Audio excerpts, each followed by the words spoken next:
998, 999 आणि थेट 1000. आकडा ऐकूनच काय वाटलं?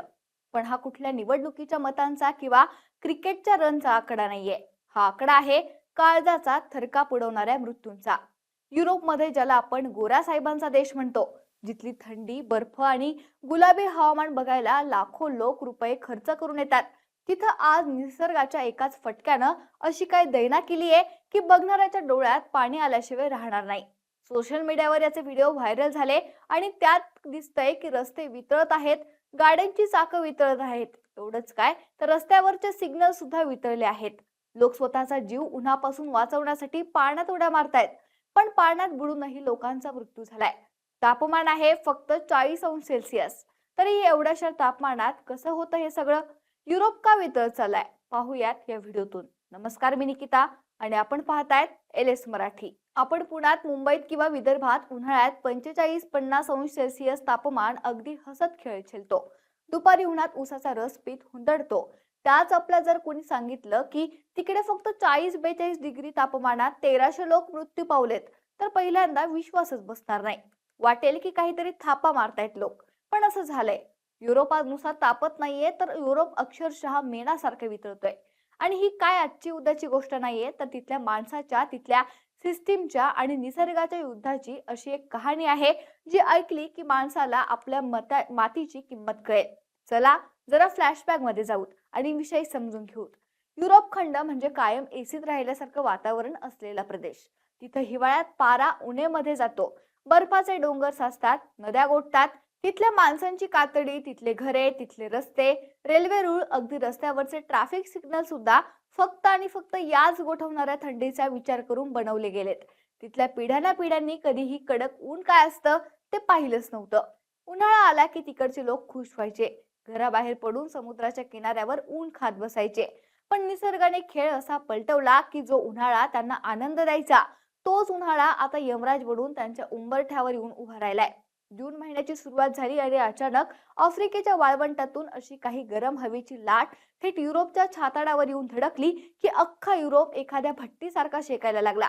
France, Germany, Spain, Italy, Britain एकापाठोपाठ एक सगळे देश या भट्टीमध्ये होरपळून निघाले. पारा जो 40च्या पुढे सरकला, तो थांबायचं नावच घेईना. फ्रान्स मधल्या पिसो नावाच्या गावात तर तापमान थेट 44°C पार गेलं. आता आपल्याला वाटेल 44 म्हणजे काय काही मोठी गोष्ट नाहीये. आपल्याकडे नागपूर, चंद्रपूरला उन्हाळ्यात दुपारी रस्त्यावर ऑमलेट बनेल इतकं ऊन असतं, तरी तिथला माणूस डोक्याला टॉवेल बांधून ड्युटीवर जातो. मग या गोऱ्या लोकांना काय झालंय? तर खरी मेक इथल्या सिस्टीम मध्ये आणि त्यांच्या निसर्गात आहे. पहिली गोष्ट म्हणजे आपल्याकडे उन्हाळ्यात हवा कोरडी असते, पण युरोपमध्ये समुद्राच्या सानिध्यामुळे हवेत प्रचंड आर्द्रता म्हणजेच दमटपणा असतो. जेव्हा 40° तापमानासोबत हा दमटपणा एकत्र येतो, तेव्हा हवेचा गुदमरल्यासारखा दाब तयार होतो, ज्याला शास्त्रज्ञ हीट इंडेक्स म्हणतात. म्हणजेच थर्मामीटर मध्ये जरी 40° दिसत असलं, तरी माणसाच्या शरीराला ते 50-55° सारखं भाजून काढतं. दुसरी सर्वात मोठी अडचण म्हणजे तिथली घरं. युरोपमधील घरं ही थंडीत उबदार राहण्यासाठी बनवली जातात.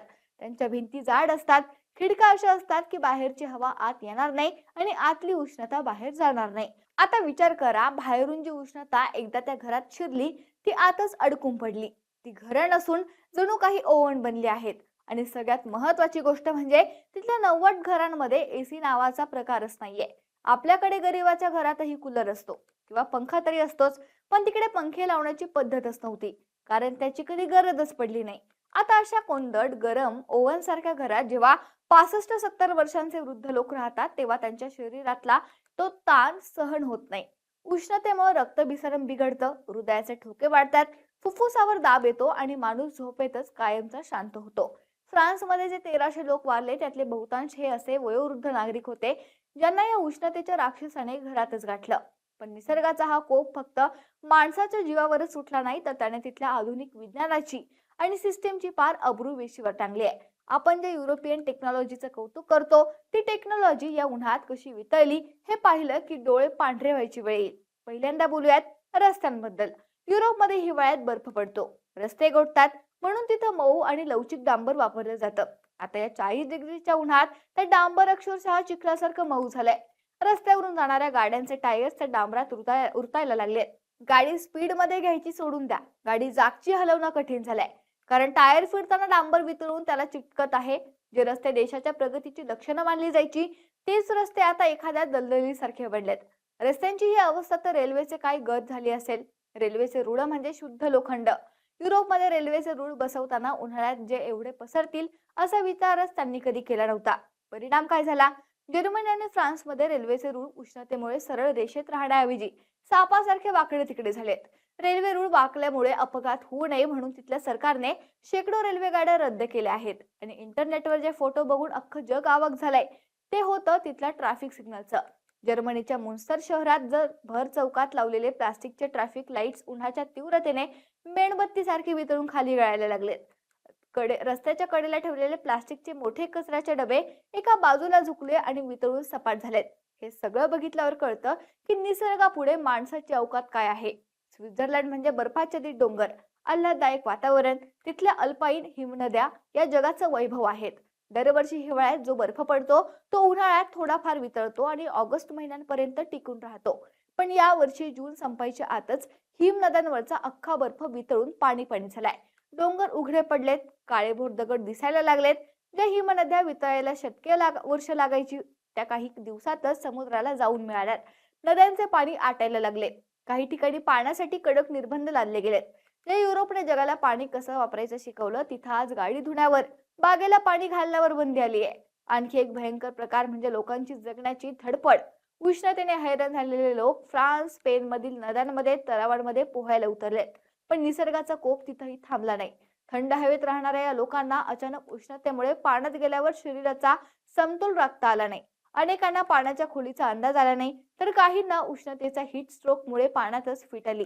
फ्रान्समध्ये पाण्यात बुडून 74 जणांचा मृत्यू झालाय.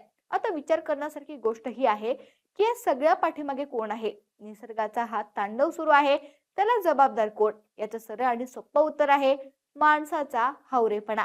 आणि हवामान बदल म्हणजेच ग्लोबल वॉर्मिंग. आपण जंगले कापली, सिमेंटची जंगले उभी केली, कारखाने काढले, गाड्यांचा धूर हवेत सोडला, पृथ्वी तापत चाललीये हे शास्त्रज्ञ ओरडून सांगत होते, पण कुणीच ऐकलं नाही. आज युरोप हे जगातील सर्वात वेगाने तापणारं खंड ठरलंय. जागतिक सरासरीपेक्षा दुप्पट वेगाने तिथे तापमान वाढतंय. आपण भारतासारख्या देशात राहतो जिथं उन्हाळा हा आपल्या आयुष्याचा भाग आहे. आपले पूर्वज हुशार होते. त्यांनी मातीची घरं बनवली, झाडे लावली, विहिरी खोदल्या. आपल्या सिस्टीम मध्ये उष्णता सहन करण्याची ताकद आहे.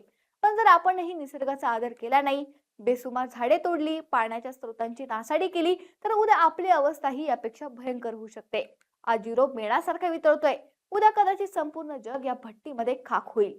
युरोपमधील ही उष्णतेची लाट एक धोक्याची घंटा आहे. ही केवळ एका ऋतूची गोष्ट नाहीये, तर हा निसर्गाचा माणसाला दिलेला शेवटचा इशारा आहे.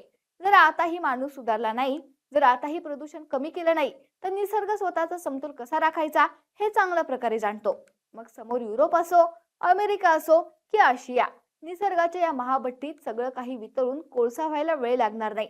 आज डांबर वितळले, सिग्नल वितळलेत, उद्या माणसांचं अस्तित्वही वितळायला वेळ लागणार नाही. हेच या जळत्या युरोपचं सत्य आहे.